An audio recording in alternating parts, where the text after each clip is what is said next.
இன்றைக்கி நம்ம பார்க்கக்கூடிய டாபிக் என்ன அப்படின்னு நீங்கள் பார்த்தீங்கன்னா கேபிட்டல் மார்க்கெட் அப்படின்னு சொல்லுவோம். இதனுடைய தமிழாக்கம் என்ன அப்படின்னு பார்த்தீங்கன்னா முதல் மற்றும் மூலதன சந்தைன்னு சொல்லுவாங்க. அதாவது முதல் சந்தை அப்படின்னு சொல்லுவாங்க, அப்படி இல்லைன்னா மூலதன சந்தை அப்படின்னு சொல்லுவாங்க. இதைத்தான் இன்றைக்கி பார்க்க போகிறோம். இதனுடைய ரோல் என்ன, இதனுடைய சிக்னிஃபிகன்ஸ் என்ன, இதனுடைய இம்பார்ட்டன்ஸ் என்ன, இது எந்த அளவுக்கு முக்கியத்துவமானது அப்படிங்கிறத பார்க்க போகிறோம். ரெண்டாவது இந்த கேபிட்டல் மார்க்கெட்டில் வேறு என்னென்ன ஸ்ட்ரக்சரில் இது அமைந்திருக்கு அப்படிங்கிறத தான் நம்ம இன்றைக்கி பார்க்க போகிறோம். ஸோ இதுவும் ஒரு முக்கியமான கொஸ்டின்ஸ். ஸோ இந்த ஃபினான்ஷியல் மார்க்கெட்டில் இன்னொரு டிவிஷன் நம்ம ஏற்கனவே இதுக்கு முந்தின வீடியோவில் ஃபினான்ஷியல் மார்க்கெட்னா என்ன, மணி மார்க்கெட்னா என்ன அப்படின்னு பார்த்தோம். இன்றைக்கி இப்போ நம்ம பார்க்க போகிறது என்ன அப்படின்னு பார்த்தீங்கன்னா கேபிட்டல் மார்க்கெட். சரி, நம்ம வீடியோக்குள்ளே போகலாம். சரி, இந்த கேபிட்டல் மார்க்கெட் அப்படிங்கிறதுடைய பர்பஸ் என்ன அப்படின்னு நீங்கள் பார்த்தீங்கன்னா, இது வந்து ஒரு மீடியம் டேர்ம் அல்லது லாங் டேர்ம் லோன்ஸை அரேஞ்ச் பண்ண கொடுக்கக்கூடிய ஒரு சந்தை, ரைட்டுங்களா? ஸோ இப்போ நம்ம மணி மார்க்கெட்டில் பார்த்தோம், ஒரு நாள்லேருந்து ஒரு வருடம் வரை அப்படிங்கிற காலகட்டத்துக்குள்ளே ஒரு லோன் கொடுக்குறாங்க அப்படின்னா அது மணி மார்க்கெட்னு சொல்லுவோம். இப்போ ஒரு வருடத்துக்கு மேலே ஒரு 5 வருடத்துக்குள்ளே இருந்ததுன்னா அது மீடியம் அப்படின்னு சொல்லுவோம். 5 வருடத்திற்கு மேலே ஒரு 10 வருடமோ 15 வருடமோ இல்லை 20 வருடங்கள் கூட போகலாம். அந்த மாதிரி இருந்ததுன்னா அது லாங் டேர்ம் லோன் அப்படின்னு நம்ம சொல்லுவோம். ஸோ இந்த மீடியம் அண்ட் லாங் டேர்ம் ஃபண்டை அரேஞ்ச் பண்ண கொடுக்கக்கூடிய ஒரு சந்தை தான் என்ன அப்படின்னு சொல்லிட்டிங்கன்னா கேபிட்டல் மார்க்கெட். இதனுடைய ரோல் என்ன, இதனுடைய இம்பார்ட்டன்ஸ் என்ன அப்படின்னு நீங்கள் பார்த்தீங்கன்னா, ஒவ்வொரு நாட்டிற்குமே இது ஒரு முதுகெலும்பு மாதிரி. எப்படி நீங்கள் கேட்டிங்க அப்படின்னா, நம்ம 1950க்கு பிறகு நம்ம 5 இயர் பிளான், நிறைய 1 இயர் பிளான், இந்த மாதிரி நம்ம நிறைய போட ஆரம்பித்தோம். அதுலேருந்து நிறைய நமக்கு டெவலப்மெண்ட்டாக இருந்துச்சு. அப்போது நமக்கு நிறைய ஃபண்டு தேவைப்பட்டது. அதுக்கப்புறமே நீங்கள் பார்த்தீங்க அப்படின்னா இதனுடைய ரோல் ரொம்ப ரொம்ப முக்கியத்துவம் வாய்ந்ததாக இருந்தது. இதன் மூலமாக தான் என்ன பண்ணாங்க அப்படின்னா ஃபண்டை ஜென்ரேட் பண்ணாங்க. அதன் மூலமாக இண்டஸ்ட்ரீஸ்க்கெலாம் ரொம்ப கிரெடிட்கான ஃபெசிலிட்டிஸ் அரேஞ்ச் பண்ணி கொடுத்தாங்க. அதன் மூலமாக நம்மளுடைய நாட்டில் வந்து எக்கனாமிக் டெவலப்மெண்ட் இருந்தது. நிறைய பேருக்கு வேலைவாய்ப்புகள் கிடைச்சிது. நேஷ்னல் இன்கம் கூடிச்சு. நமக்கு வேர்ல்டு லெவலில் வந்து நம்மளுடைய கண்ட்ரியினுடைய ஸ்டேட்டஸும் இன்க்ரீஸ் ஆச்சு, ரைட்டுங்களா? ஸோ இதனுடைய இம்பார்ட்டன்ஸ் ஒன் பை ஒன்று நம்ம பார்க்கலாம். முதல்ல என்ன அப்படின்னு பார்த்தீங்கன்னா மொபிலைசேஷன் ஆஃப் சேவிங்ஸ் அப்படின்னு சொல்லுவாங்க. அதாவது வந்து எங்கெல்லாம் சேவிங்ஸ் இருக்கோ அவங்ககிட்ட இருந்து நம்ம பணத்தை இங்கே கொண்டு வரணும் இல்லையா, அதை இவங்க தான் முக்கியமாக பார்த்தாங்க. ஸோ வந்து வீட்டுக்குள்ளே பூட்டி வச்சுருந்தா வந்து பணம்லாம் வந்து கரையை அரைச்சிடும் அப்படிங்கிற மாதிரி வீட்டுக்குள்ள இருக்கிற பணத்தை வெளியே கொண்டு வரக்கு ஒரு ஆள் வேணும் இல்லையா, அந்த வேலையை பார்த்தது எல்லாருமே யார் அப்படின்னு பார்த்தீங்கன்னா இந்த கேபிட்டல் மார்க்கெட். இது நான் சும்மா கேட்டு நீங்கள் கொண்டாங்க, உங்கள்கிட்ட பணம் சும்மா தானே இருக்குது, இங்கே கொண்டாங்கன்னு கேட்டால் யாரும் தரமாட்டாங்க. ஸோ அதுக்காக நிறைய இன்ஸ்ட்ருமெண்ட்டை ஒர்க் அவுட் பண்ணி அந்த இன்ஸ்ட்ருமெண்ட் மூலமாக நீங்கள் இவ்வளோ கொடுத்தீங்கன்னா இந்த வழியில் நம்ம நீங்கள் இன்வெஸ்ட் பண்ணிங்கன்னா இதுக்கு இவ்வளோ கிடைக்கும் அப்படின்னு சொல்லி அந்த சேவிங் எல்லாருமே மொபிலைஸ் பண்ணது தான் இதனுடைய முதல் இன்றி அமையாத பணியாகும், ரைட்டுங்களா? ரெண்டாவது என்ன அப்படின்னு பார்த்தீங்கன்னா channelisation of funds into investment. அந்த மாதிரி வரக்கூடிய அந்த சேவிங் மொபிலைஸ் பண்ணுறோம் இல்லையா, அந்த பண்ணக்கூடிய அந்த ஃபண்டை சேனலைஸ் பண்ணணும், இந்த இடத்துல இன்வெஸ்ட்மெண்ட் பண்ணணும், இங்கே பண்ணணும் அப்படிங்கிறதையும் இவங்க ரெண்டாவது நோக்கமாக வச்சுருந்தாங்க. மூணாவது என்ன அப்படின்னு பார்த்தீங்கன்னா பர்டிகுலராக இது இண்டஸ்ட்ரி டெவலப் பண்ணுறதுக்காக உருவாக்கப்பட்ட ஒரு சந்தை தாங்க இந்த கேபிட்டல் மார்க்கெட். நாலாவது என்ன மாடர்னைசேஷன் அண்ட் ரீகேபிலேஷன் ஆஃப் இண்டஸ்ட்ரீஸ்ன்னு சொல்லுவாங்க. அதாவது நம்மளுடைய தொழிற்சாலைகளை வந்து நவீனமயமாக்குதல் அல்லது ஏற்கனவே அழிஞ்சு போயிருக்கக்கூடியதை மறுபடியும் அதுக்கு உயிர் கொடுக்குறது, அதாவது மறுவாழ்வு கொடுக்குற மாதிரி. ஸோ இந்த மாதிரி பர்பஸ்க்கு நமக்கு கேபிட்டல் தேவைப்படும் இல்லையா, அது இந்த மார்க்கெட்டினுடைய அடுத்த ஒரு முக்கியமான நோக்கம். ஒரு டெக்னிக்கல் அசிஸ்டன்ஸ். இப்போ வளர்ந்து வரக்கூடிய இந்த டெக்னாலஜி ரொம்ப வேகமாக வளர்ந்துட்டு இருக்கு. ஸோ அப்டேட் பண்ண மறந்துட்டாங்க அப்படின்னா அவங்கள மார்க்கெட்டை விட்டு அடித்து விரட்டிடுவாங்க. ஸோ இந்த மாதிரி ஒரு சூழ்நிலை நடக்கக்கூடாது அப்படின்னா அதுக்கு ஃபண்டு வேணும், அதுக்கு இவங்க சப்போர்ட் பண்ணுறாங்க. அதுக்கப்புறம் encourage investor to invest in industrial investors. இதில் நிறைய வந்து ஃபினான்ஷியல் இன்டர்மீடியரிஸ் இருக்காங்க. அவங்க என்ன பண்ணுவாங்க அப்படின்னா மக்கள் மத்தியில் போய் இதெல்லாம் அவேர்னஸ் ப்ரோக்ராம்லாம் கண்டக்ட் பண்ணி அவங்களுக்கு எந்தெந்த வழியில் வந்து பணம் இன்வெஸ்ட் பண்ணால் அவங்களுக்கு வந்து ரொம்ப சேஃபாக இருக்கும், நிறைய ப்ராஃபிட் ஏர்ன் பண்ண முடியும் அப்படிங்கிறதெல்லாம் இவங்க வந்து ஒரு முக்கியமான ஒரு பணியாக பண்ணிகிட்டு இருக்காங்க. கடைசி என்ன அப்படின்னு பார்த்தீங்கன்னா ரிலையபிள் கைட் டு பெர்ஃபார்மன்ஸ். அவங்களுடைய பணம் வந்து நல்ல ஒரு ரிட்டர்ன் கொடுக்குறதுக்கு நல்ல ஒரு கைட்லைன்ஸு கொடுக்குறாங்க.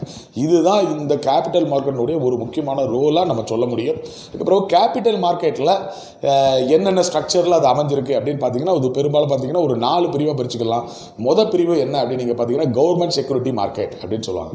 இந்த கவர்மெண்ட் செக்யூரிட்டி மார்க்கெட்டுக்கு இன்னொரு பேர் என்ன அப்படின்னு பார்த்தீங்கன்னா கிளிட் ஏஜ் மார்க்கெட் அப்படின்னு சொல்லுவாங்க. கிளிட் ஏஜ் மார்க்கெட், அதாவது தக மின்ற மாதிரி. என்ன அப்படின்னு பார்த்தீங்கன்னா இந்த மார்க்கெட் எல்லாருமே சொல்லுவாங்க இல்லையா, இந்த ஷேர் மார்க்கெட் அப்படிக்குள்ளே உள்ளே போனீங்கனாலே நிறைய வந்து அது ஆபத்தானதுங்க, கேம்பிளிங் ஆனதுங்க, அரசனாகவும் ஆகிறதுக்கு வாய்ப்பு இருக்குது, ஆண்டி ஆகிறதுக்கும் வாய்ப்பு இருக்குது அப்படின்னு சொல்லுவாங்க. ஆனால் உண்மையில் அது அந்த மாதிரி இது உண்மை இல்லை. இது பியூராக பிஸ்னஸ். கரெக்டாக ப்ரெடிக்ட் பண்ணி கரெக்டாக ஃபோக்கஸ் பண்ணாங்கன்னா நிச்சயமாக இதில் லாபம் அழகாக சம்பாதிக்க முடியும். ஸோ இந்த மார்க்கெட் கவர்மெண்ட் செக்யூரிட்டி மார்க்கெட்டை பொறுத்த வரைக்கும் என்ன அப்படின்னு நீங்கள் கேட்டிங்கன்னா கவர்மெண்ட் ஆரம்பிக்கக்கூடிய அந்த இண்டஸ்ட்ரீஸ்க்கு தேவையான ஃபண்டை ஷேர் மூலமாக அவங்க கொண்டு வரது தான். இதில் யார் ரொம்ப முக்கியமாக ப்ளே பண்ணுறா அப்படின்னு பார்த்தீங்கன்னா இதில் ஆர்பிஐ தாங்க. அதை நம்ம இதுக்கு முன்னாடி பார்த்துருப்போம். இன்ஃப்ளேஷன்ஸ் இந்த டீஃப்ளேஷன்ஸ் அதெல்லாம் பார்க்கும்போது, இல்லை ரிசர்வ் பேங்க் ஆஃப் இந்தியாவோட ஃபங்க்ஷன்ஸ்லாம் பார்க்கும்போது வந்து ஓப்பன் மார்க்கெட் ஆப்ரேஷன்ஸ்னு ஒன்று படிச்சிருப்போம். அதாவது வந்து இன்ஃப்ளேஷன் பீரியடில் வந்து அவங்க என்ன பண்ணுவாங்க அப்படின்னா, பணத்தினுடைய தட்டுப்பாடை, அதாவது பணத்தினுடைய அழிப்பை கம்மி பண்ணணும் அப்படிங்கிறதுக்காக என்ன பண்ணுவாங்கன்னா, பாண்ட் அண்ட் செக்யூரிட்டிஸ் விற்பாங்க இல்லையா. அதே மாதிரி இங்கே இதை ஒரு முக்கியமான டூல், அந்த கவர்மெண்ட்டினுடைய இண்டஸ்ட்ரியை ப்ரொமோட் பண்ணுறதுக்கு அதனுடைய செக்யூரிட்டி அண்ட் ஷேரை வந்து அவங்க விற்பதற்கான இது வந்து ரிஸ்க்லெஸ் மார்க்கெட்டிங்க. இந்த மார்க்கெட்டை பொறுத்த வரைக்கும் ஒருத்தர் இன்வெஸ்ட் பண்ணாங்கன்னா நிச்சயமாக நமக்கு பணம் திருப்பி கிடைக்கும், லாபம் கிடைக்கும் இல்லையோ அது ரெண்டாவது விஷயம். ஆனால் நிச்சயமாக நம்ம போட்ட காசுக்கு வந்து அந்த முதலுக்கு வந்து மோசம் போக மாட்டாங்க. ஸோ அதனால தான் இதுக்கு பேர் என்ன சொல்கிறாங்க அப்படின்னா கிளீன் எட்ஜ் மார்க்கெட் அப்படின்னு சொல்லுவாங்க. இங்கே வந்து ஆர்பிஐ தான் ஒரு முக்கியமான பண்பு. ரெண்டாவது என்ன அப்படின்னு பார்த்தீங்கன்னா, அந்த பிரிவு என்ன அப்படின்னு பார்த்தீங்கன்னா இண்டஸ்ட்ரி செக்யூரிட்டி மார்க்கெட். இது நம்ம ஏற்கனவே ஃபினான்ஷியல் மார்க்கெட் பார்க்கும்போதே பார்த்தோம், primary market and secondary market. வேறு ஒன்றுமே இல்லைங்க. ஒரு இண்டஸ்ட்ரி ஸ்டார்ட் பண்ணும்போது அவங்களுக்கு தேவையான பணத்தை அவங்க ஷேர் மூலமாக வாங்கிக்கிறதுக்கான மார்க்கெட் தான் இந்த இண்டஸ்ட்ரியல் செக்யூரிட்டி மார்க்கெட் அப்படின்னு சொல்லுவோம். இதை ரெண்டு வகையாக பிரிக்கலாம், ஒன்று பிரைமரி மார்க்கெட், இன்னொன்று செகண்டரி மார்க்கெட். பிரைமரி மார்க்கெட்னா என்ன அப்படின்னு நீங்கள் கேட்டிங்கன்னா, முதல்ல அதாவது இனிஷியல் பப்ளிக் ஆஃபர் அப்படின்னு சொல்லுவாங்க. அந்த நிறுவனம் அப்போ தான் ஸ்டார்ட் பண்ணப்படுது, அதற்கான தேவையான பணத்தை வந்து முன்னக்கூட்டியே அந்த ஷேர் மூலமாக வந்து அந்த செபி மூலமாக அவங்களுடைய கம்பெனியை ரிஜிஸ்டர் பண்ணி அவங்க என்ன பண்ண போகிறாங்க, அந்த கம்பெனி வந்து என்ன ப்ரொடியூஸ் பண்ண போகுது, எப்படி வியாபாரம் பார்க்க போகுது, எப்படி ப்ராஃபிட்டை வந்து ஏர்ன் பண்ணும் அப்படிங்கிற அந்த டீட்டெயிலை வச்சு அந்த ஷேர் கொடுப்பாங்க. அதை தான் நம்ம என்ன சொல்லுவாங்கன்னா பிரைமரி மார்க்கெட் அப்படின்னு சொல்லுவாங்க. அதாவது இனிஷியல் பப்ளிக் ஆஃபர் முதலாக. ஆனால் அதுவே வந்து செகண்டரி மார்க்கெட் அப்படின்னு பார்த்தீங்கன்னா ஏற்கனவே அந்த கம்பெனி இருக்கும், அதனுடைய ஷேரை ஏற்கனவே நம்ம வாங்கி வச்சுருப்போம். ஆனால் இப்போ நமக்கு பணம் தேவைப்படும் பொழுது நாம் அந்த ஷேரை விற்போம் இல்லையா, அதை விற்று வாங்குறதுக்கு பேர் வந்து செகண்டரி மார்க்கெட். இதுக்கு தான் இப்போ நிறைய பேர் வீட்டில் உட்காந்து பண்ணிகிட்டு இருக்கக்கூடிய முக்கியமான பிஸ்னஸில் இது ரொம்ப ஒன்று ஷேர் மார்க்கெட் பிஸ்னஸ். இதை கரெக்டாக கவனிச்சிட்டே வருவாங்க. எந்த கம்பெனி நல்லா பெர்ஃபார்ம் பண்ணுது, எந்த கம்பெனி வந்து நல்லா பெர்ஃபார்ம் பண்ணல, நல்லா பெர்ஃபார்ம் பண்ணக்கூடிய அந்த கம்பெனியோடைய ஷேர் வந்து அதிகமான ரேட்டுக்கு போவாங்க. அதை வாங்குறது விற்கிறதும் வச்சு பண்ணிக்கிட்டு இருக்கிறது. அதுதான் டிமேட் அக்கௌண்ட்டு அதெல்லாம் ஓப்பன் பண்ணி பண்ணக்கூடிய ஒரு மார்க்கெட்டாக என்னது அப்படின்னு பார்த்தீங்கன்னா செகண்டரி மார்க்கெட் அப்படின்வாங்க. மூணாவது என்ன அப்படின்னு பார்த்தீங்கன்னா டெவலப்மெண்ட் ஃபினான்ஷியல் இன்ஸ்டியூஷன். இதை வந்து நம்ம என்ன சொல்லுவோம் அப்படின்னா, இந்த கேபிட்டல் மார்க்கெட்டில் இந்த நிறுவனங்கள் என்ன அப்படின்னா ஒரு ஸ்பெஷல் பர்பஸ்க்காக கொண்டு வரக்கூடியதுங்க. ஒரு குறிப்பிட்ட நோக்கத்துக்கு அவங்களுக்கு தேவையான கடனை என்ன பண்ணுது, டெபாசிட்டை வாங்கி அதிலிருந்து அவங்க உற்பத்தி பண்ணி கொடுக்குறதுக்கான ஒரு இன்ஸ்டியூஷன் என்ன சொல்லுவாங்கன்னா டெவலப்மெண்ட் ஃபினான்ஷியல் இன்ஸ்டியூஷன் சொல்லுவோம். இதை ஷார்ட்டாக DFI அப்படின்னு சொல்லுவாங்க. சரி, இதில் என்னென்ன நிறுவனங்கள்லாம் இருக்குது அப்படின்னு பார்த்தீங்கன்னா IFCI அப்படின்னு நம்ம சொல்கிறோம், industrial finance corporation of India. இது இண்டஸ்ட்ரிக்கே ஃபினான்ஸ் பண்ணுறதுக்காக உள்ளது. அதே மாதிரி பார்த்தீங்கன்னா ICICI, அது வந்து என்னென்னா industry credit and investment corporation of India. SFC state finance corporation. IDBI Industry Development Bank of India. IRBI Industry Recapitalization or Reconstruction Bank of India.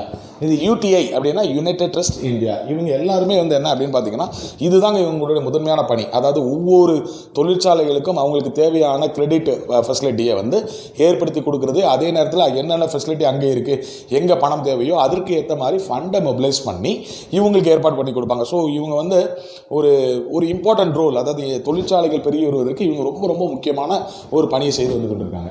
ரைட்டுங்களா. நாலாவது என்ன அப்படின்னு பார்த்தீங்கன்னா ஃபினான்ஷியல் இன்டர்மீடியேட்ஸ். இவங்க வந்து ஒரு புரோக்கர் மாதிரிங்க. ரைட்டா. அதாவது ஒரு பக்கத்துலேருந்து பணம் எங்கெல்லாம் இருக்குதோ அங்கெல்லாம் இருந்து அங்கே வந்து டெபாசிட்டாக நம்ம எடுத்துக்கொண்டு வந்து யாருக்கெல்லாம் தேவைப்படுதோ அவங்களுக்கு அரேஞ்ச் பண்ணி கொடுப்பாங்க. இதில் வந்து என்ன எடுத்துக்காட்டாக நம்ம என்ன சொல்லலாம் அப்படின்னு பார்த்தீங்கன்னா merchant bank, mutual fund, leasing companies, venture capital companies, இவங்கெல்லாம் வந்து பெரிய ரோல் வந்து ப்ளே பண்ணுவாங்க. சிம்பிளாக நம்ம இப்போ மியூச்சுவல் ஃபண்ட் அப்படின்னு எடுத்துக்கிட்டாலும் மெர்ச்சன்ட் பேங்க் எடுத்துக்கிட்டிங்கனாலும் என்ன சொல்லுவாங்க அப்படின்னா, இப்போ ஒரு L&T அந்த கம்பெனி ஒரு பெரிய ப்ராஜெக்ட் எடுத்துருக்கும், அது வந்து ஒரு இன்ஃப்ராஸ்ட்ரக்சரை டெவலப் பண்ணுற மாதிரி இருக்கும். அதுக்கு ஒரு 1000 கோடி ரூபா முதல் தேவைப்படும் அப்படின்னா டிஃப்ரெண்ட் டைப் ஆஃப் பேங்க்ஸில் இருந்து அவங்க கலெக்ட் பண்ணியிருக்கக்கூடிய டெபாசிட்டை அவங்ககிட்ட இருந்து கொடுத்து யாரெல்லாம் எவ்வளோ பர்சன்டேஜ் கொடுக்காங்களோ இவங்களுக்கு தேவையான பணத்தை ஒவ்வொரு டிஃப்ரெண்ட் டைப் ஆஃப் பேங்க்ஸில் இருந்து வாங்கி கொடுத்து அவங்களுக்கு ஹெல்ப் பண்ணி அந்த பிஸ்னஸை ப்ரொமோட் பண்ணுவாங்க. ஒரு பக்கத்தில் நமக்கு சோசியல் வெல்ஃபேர் கிடைக்கும், இன்னொரு பக்கத்தில் பார்த்திங்கன்னா இண்டஸ்ட்ரி டெவலப் ஆகும், இன்னொரு பக்கத்தில் இவங்க வந்து இன்வெஸ்டர்ஸ்க்கும் கிடைக்கக்கூடிய ப்ராஃபிட் கிடைக்கக்கூடிய ஒரு வழியை பண்ணிகிட்டு இருக்காங்க. ஸோ இந்த நாளும் தான் கேபிட்டல் மார்க்கெட் அப்படின்னு நம்ம சொல்லுவோம். இந்த கேபிட்டல் மார்க்கெட்டை பொறுத்த வரைக்கும் நம்ம இந்தியாவில் இப்போ நிறைய ரிஃபார்ம்ஸ்லாம் கொண்டு வந்துட்டாங்க. ஸோ செபியை ரெகுலேட் பண்ணியிருக்காங்க. அதுக்கப்புறம் வந்து ஒரு ஷேர் மார்க்கெட்டில் வந்து ஒரு ஷேருடைய விலையை எப்படி வந்து ஃபிக்ஸ் பண்ணணும் அப்படிங்கிறதுக்குன்னு ஒரு தனியாக ஒரு கமிட்டி ஃபார்ம் பண்ணுறாங்க. இந்த மாதிரி நிறைய ரிஃபார்ம்ஸ் இருக்குது. அதை நம்ம அடுத்த வீடியோவில் நம்ம இந்தியாவில் கேபிட்டல் மார்க்கெட்டில் இப்போ என்னென்ன ரிஃபார்ம்ஸ் பண்ணியிருக்காங்க, அதுக்கான கமிட்டி என்னென்ன அமைச்சிருக்காங்க, எந்தெந்த விஷயங்களில் வந்து ஒரு புரட்சி பண்ணியிருக்காங்க அப்படிங்கிறதெல்லாம் நம்ம அடுத்த வீடியோவில் பார்ப்போம். இந்த வீடியோ உங்களுக்கு பிடிக்கும் நான் நம்புகிறோம். ஸோ இந்த வீடியோ உங்களுக்கு பிடிச்சது அப்படின்னா லைக் பண்ணுங்கள், உங்கள் நண்பர்களோட ஷேர் பண்ணுங்கள், சப்ஸ்கிரைப் பண்ணாதவங்க மறக்காமல் பெல் பட்டன் அமைக்கி சப்ஸ்கிரைப் பண்ணுங்கள். அடுத்த வீடியோவில் உங்களை சந்திக்கும் வரை உங்களிடமிருந்து விடைபெறுவது உங்கள் முத்துக்குமார். நன்றி.